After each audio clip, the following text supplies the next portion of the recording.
sa gumagawa dyan ng piso wifi. Nakatry kayo nitong board. Order ko to sa TikTok, sa Alan story ata to, Alan.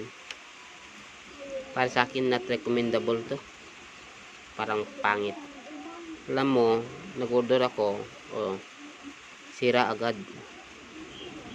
Nung una pagsaksak ko okay pa, pero pagsaksak ko ulit, yung pangalawang try ko, ito na, wala ng ilaw.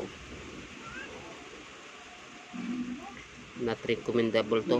Mura nga, mura sana to, pero mapapamura ka, mahal pa naman.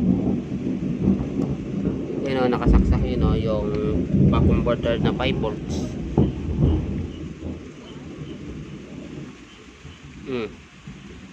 900 plus pa naman to. Presyo nito nasa 1,000 plus eh.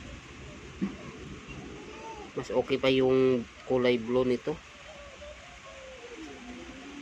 Ito yung bagong piso wifi mainboard. Ito yung box nya.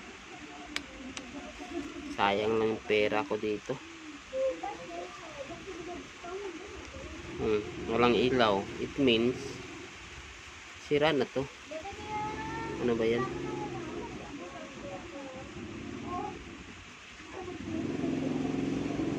Saka umiinit siya. Umiinit ang board.